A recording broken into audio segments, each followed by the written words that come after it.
வணக்கம். நான் உங்கள் Vijay Haris. India vs England second T20 match சிறப்பாக முடிந்தது. சூரியகுமார் யாதவ் டாஸ் டிசிஷன், இங்கிலாண்டோட பேட்டிங், இந்தியாவோட பவுலிங், திலக் வர்மாவோட சேப்பாக்கம்ல உள்ள பெர்ஃபார்மன்ஸ், அது போக இந்தியா பேட்டிங் ஆர்டர், இந்தியா ஜெயிச்சதா இல்லை இங்கிலாந்து ஜெயிக்க விட்டதான்றத இந்த எபிசோட்ல பார்க்க போறோம். மேட்ச் பார்க்கலனாலும் இந்த எபிசோட ஃபுல்லா பாருங்க, மேட்ச் பார்த்த ஃபீல் கொடுக்கும். வணக்கம் கார்த்திக். வணக்கம் ஹரிஸ். நேத்து இல்ல, பொதுவாவே எல்லா கேப்டனுமே டாஸ் ஜெயிச்சாலே ஃபீல்டிங் தான் சூஸ் பண்றாங்க. சூரியகுமார் யாதவ்னு இல்ல, இன்டர்நேஷனல் மேட்ச் 2020 நடந்தாலே பவுலிங் தான். நமக்கு தெரிஞ்ச ஒரே இது வந்து சேஸ் த டார்கெட், இல்லைன்னா ப்ரெஷர். ஃபர்ஸ்ட் அந்த ரெண்டுமே ஒரே மாதிரி தான் சொல்லலாம். இப்போ என்ன சொல்றது, நீங்க ஒரு 200 அடிச்சிட்டீங்கன்னா எனக்கு ஒரு பயம் இருக்கும், என்னடா அடிச்சிருவாங்களோ இந்த ஒரு பயம். இன்னொன்று வந்துச்சுன்னா பிச்சுன்னு ஒன்று இருக்கு. பிச்சு வந்து இப்போ சொல்ல வேணாம், எல்லா இடத்துலையும் பேட்டிங்கு வந்த போட்டா அடி அந்த மாதிரி இறங்கிட்டாங்க. இன்னும் கொஞ்சம் தாண்டி போனீங்கன்னா டியூ வர்றது. இப்போ லாஸ்ட் மேட்ச்ல டியூ நம்ம எதிர்பார்க்கல, அதெல்லாம் ரொம்ப சந்தோஷம். சரி, இப்போ நீங்க சொன்னதுலேயே வர்றேன். ஒருவேளை இந்தியா ஃபர்ஸ்ட் பேட்டிங் பிடிச்சு செகண்ட் இன்னிங்ஸ்ல இந்தியா பவுலிங் போடையில டியூ இருந்திருந்தால் நம்ம ஆக்சுவலா நேற்று 4 ஸ்பின்னர்ஸோட போயிருந்தோம். சரியா? அப்படி 4 ஸ்பின்னர்ஸோட போகையில டியூ ஃபேக்டர் பெரிய அஃபெக்டா இருந்திருக்கும். ஸோ நம்ம அந்த இடத்துல ஒரு ஸ்பின்னரை கட் பண்ணிட்டு ஒரு டெத் பவுலர், ஒரு ஸ்ட்ரீக் பவுலரை கொண்டு போயிருந்தா இன்னும் நமக்கு கொஞ்சம் ஒரு ப்ரிஃபரன்ஸ் இருக்குமே. நீங்க சொல்றது வந்து ஒன்னு சமியை கூட்டு போயிருக்கலாம், இல்லைன்னா ஹர்ஷித் ராணாவை கூட்டு போயிருக்கலாம். ஆனா அவங்க 2 பேருக்கு வந்து பேட்டிங் ஆட தெரியாது, பேட்டிங் டெப்த் குறையுது. ஓகே, நீங்க சொல்றது மாதிரியே வச்சுக்கிறோம். நேத்து பட்லரோட பேட்டிங் ஸ்டைல நீங்க பார்த்திருப்பீங்க. ஹர்ஷதீப்க்கு அவர் நல்லா ஃபர்ஸ்ட் இன்ஸ்விங் தான் போடுவாரு, பட்லருக்கு அது ஒரு வீக் பாயிண்டா இருந்துச்சு. ஹர்ஷதீப்போட பவுலிங் அவர் கணிச்சு ஆடிட்டாருன்னா அடுத்த ஒரு ஸ்ட்ரீக் பவுலர்னு பார்த்தா யாருமே இல்லை. அந்த இடத்துல நீங்க சமியை கொண்டு போவீங்களா, இல்ல நல்லா பேட்டிங் ஆட தெரிஞ்சு பவுலிங் போட தெரிஞ்ச ஒரு எப்படி சொல்றது, ஒரு வாஷிங்டன் சுந்தரோ இல்ல அக்ஷர் பட்டேலோ இல்ல ஒரு சிவம் தூபே அந்த மாதிரி பிளேயரை கொண்டு போவீங்களா? நீங்க உங்க பாயிண்ட் கேள்வியும் கரெக்டானதுதான். ஆனா டீம் மேனேஜ்மெண்டோ டீமும் எதிர்பார்க்கறது என்ன, பேட்டிங்கோட டெப்த். 1ஆம் நம்பர்ல இறங்குற நீயும் அடிக்கணும், 10ஆம் நம்பர்ல இறங்குற நீயும் அடிக்கணும். அந்த ஒரு இது வர்றப்போ நான் பவுலிங் மட்டும்தான் பண்றேன் அப்படின்றது வந்து கொஞ்சம் மிஸ்டேக் ஆகுது அந்த இடத்துல. ஏன்னா டீம் எதிர்பார்க்கறது என்ன, நீ பேட்டிங்கும் பண்ணணும் பவுலிங்கும் பண்ணணும். அப்ப அந்த இடத்துல ஃபில் பண்றது யாரு? ஒரு அக்ஷர் பட்டேலோ ஒரு வாஷிங்டன் சுந்தரோ, ஹர்திக் பாண்டியா கூட அப்படிதான். நீங்க சொல்றது புரியுது. இப்போ சமி வந்து ஓப்பனிங் ஃபர்ஸ்ட் ஓவரோ செகண்ட் ஓவரோ போடக்கூடிய பவுலர். அவர் பிராக்டிஸ் பண்ணல பவுலிங்க்கு பிராக்டிஸ் பண்ணணுமா, இல்ல இந்தியன் டீம்ல வந்து பேட்டிங்கும் ப்ரிஃபர் பண்றாங்கன்றதுக்காக பேட்டிங்க்கு பெர்ஃபார்ம் பண்ணுவாரா? இந்தியன் டீம் மட்டும் சொல்லக்கூடாது. நீங்க இப்போ மோஸ்ட்லி எந்த டீம் எடுத்துக்கிட்டாலுமே இப்போ போற போக்க பார்த்தா பேட்டிங்கை நோக்கி கிரிக்கெட் நகருது. அப்ப பவுலர்ஸ்க்கான ஸ்கோப்பே இல்லையே. பவுலர்ஸ் கம்மியா தானே இருக்காங்க. இப்போ இந்தியாவில பேர் எடுத்து சொல்ற பவுலர்னா இப்போதைக்கு நம்ம யாரை சொல்றோம்? பும்ரா தானே சொல்லிட்டு இருக்கோம். அந்த பும்ராவுக்குமே பேட்டிங் அந்த அளவுக்கு வராது, ஆனா பவுலிங் சூப்பரா போடுறாரு. அதே மாதிரி ஏன் நம்ம சமியையும் ப்ரிஃபர் பண்ணக்கூடாது, ஒரு ஹர்ஷித் ராணாவையோ கொண்டு வரக்கூடாது? அது டீம் மேனேஜ்மெண்ட் எடுத்த முடிவு. 4 ஸ்பின்னரோட போயிருக்காங்க, 4 ஸ்பின்னரோட ஜெயிச்சும் காமிச்சிருக்காங்க, அது அவங்களுக்கு ஒர்க் அவுட்டும் ஆயிருக்கு. நம்ம ஏன் கொஸ்டின் கேட்க முடியாதுன்னா 10ல் 9 மேட்ச் இந்தியா ஜெயிச்சுட்டே போயிருக்கு. இதான் பதில்.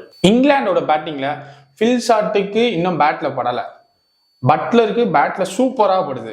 ஆனா இந்தியா வந்தால் மட்டுமே பட்லர் ஒரு ஆக்ரோஷம், ஒரு தனித்துவமா பேட்டிங் ஆடுறாரே, அது ஏன்?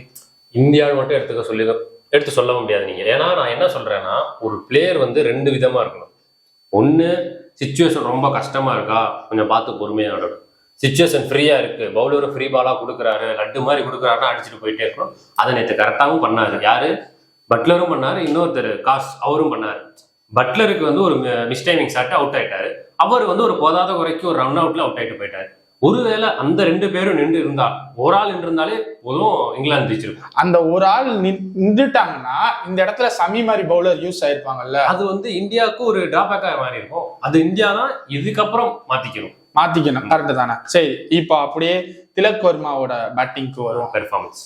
ஏன்னா இந்தியா பவுலிங் வந்து நேற்று நல்லாவே போட்டிருந்தாங்க, ஃபீல்டிங் செட்டப் சூப்பரா இருந்துச்சு. நீங்க அப்படி சொல்ல முடியும், இந்தியா பவுலிங் நல்லா போட்டிருக்காங்க. பட் இருந்தாலுமே இங்கிலாண்டோட சைடு பேட்டிங்கும் மிஸ்டேக்ஸ் இருக்கு, நம்ம ஒத்துக்கிறணும். ஆனா இங்கிலாண்டோட மைண்ட் செட் வந்து பேஸ்பால் கிரிக்கெட்ன்ற ஒரு மைண்ட் செட்ல தான் அவங்க போகணும்னு ஒரு பாயிண்ட்ல போய்கிட்டு இருக்காங்க. அந்த இடத்துல இந்தியா மாதிரி ஒரு திலக் வர்மா ஒரு பாயிண்டை எடுத்து எப்படி சொல்றதுன்னா, நான் ஆங்கர் ரோல் பண்ண போறேன், அந்த மாதிரி ஒரு இங்கிலாந்து பேட்ஸ்மேனும் விளையாண்டுருந்தா நல்லா இருந்திருக்கும்ன்றது என்னுடைய கருத்து. கரெக்ட் தான். இப்போ ரொம்ப வித்தியாசம் சொல்ல முடியாது இங்கிலாந்துக்கும் பேட்டிங்ல. இங்கிலாந்துக்கும் இந்தியாவுக்கும் ஒரு ஒத்துமை இருக்கு. ஏன்னா அவங்களும் வந்தாங்க போனாங்க, இவங்களும் வந்தாங்க போனாங்க. ஒரு வித்தியாசம், இங்க ஒரே ஒருத்தர் நின்றுட்டாரு. நிக்கிறதுக்கு முக்கியமான காரணம் வந்து ஆர்ச்சர்னு சொல்லலாம். அவர் போட்ட வேகத்துக்கும் இவர் பேட்டை விட்டதுக்கும் ரன்னு குவிய ஆரம்பிச்சிருச்சு. அப்படின்னு சொன்னா இப்ப இங்கிலாந்து பேஸ்பால் கிரிக்கெட், இந்தியாவும் பேஸ்பால் கிரிக்கெட். ஆனா ஒரு பிளேயர் மட்டும் ஒரு அந்த விக்கெட் இறங்குறதுனால கரெக்ட். ஓகே, இப்போ இந்தியாவோட பேட்டிங் வருவோம். திலக் வர்மா அந்த மாதிரி ஒரு சுச்சுவேஷனை ஹேண்டில் ஏற்கனவே ஐபிஎல்ல பண்ணியிருக்காரு. இந்த டைம்லயும் டீம் மேனேஜ்மெண்ட் பேஸ்பால் கிரிக்கெட்டுன்ட்டாங்க. ஆனா எப்படி அவரால் அந்த ஒரு சுச்சுவேஷனுக்கு அடாப்ட் ஆகி விளையாட முடிஞ்சது? அவர் சுச்சுவேஷனுக்கு அடாப்ட் ஆகி விளையாண்டது சூப்பர். பட் ரொம்ப கஷ்டப்பட்டு முடிச்சிருக்காங்க. அதை முன்னாடியே முடிச்சிருக்கலாமோ அப்படின்னு ஒரு டவுட் எனக்கு இருக்கு. என்னன்னா நல்ல பால் பேட்டுக்கு வருது, அடிச்சு விட்டு போறீங்க. இப்ப வரலன்னா என்ன பண்ணிருக்கணும்னா ஸ்டோக் வச்சு ஒரு ஒன்னாச்சும் ஓடிடும், ஒவ்வொரு ரன்னு கொடுத்தாச்சும் எடுத்துருக்கணும். ஏன்னா நீங்க என்ன பண்றீங்கன்னா பால் சூப்பர் பால் வருது, அடிச்சிடுறேன், அடுத்த பால் வந்து ஸ்டோக் வச்சிருக்கீங்க. அந்த இடத்துல வந்து டாட் வந்துச்சுன்னா நம்மளுக்கு தான் பிரச்சனை.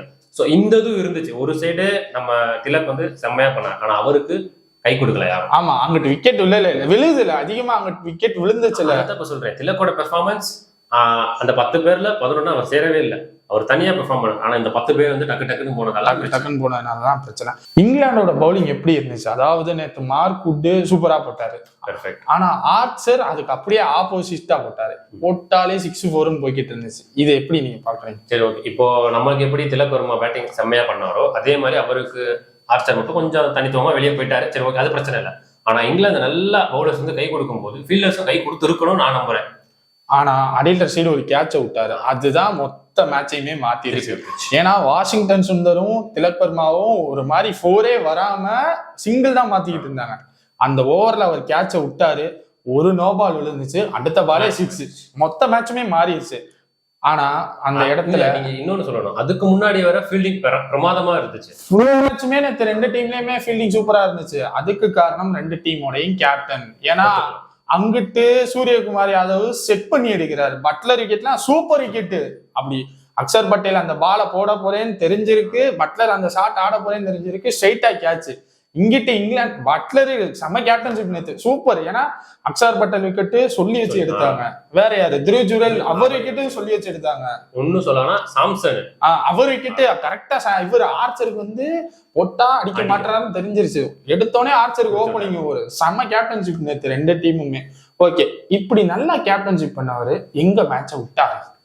சிம்பிள், அதான் ஒரு கேட்ச்ல அந்த என்ன சொல்றது ஒரு நூலிலேயே தப்பிச்சலாம் சொல்லுவோம்ல, மேட்சஸ். இன்னும் எக்ஸாம்பிள் 1000 மேட்ச் இருக்கு நம்மளுக்கு. இந்த மேட்ச்ல அந்த அடில் ரஷீடோட கேட்ச்.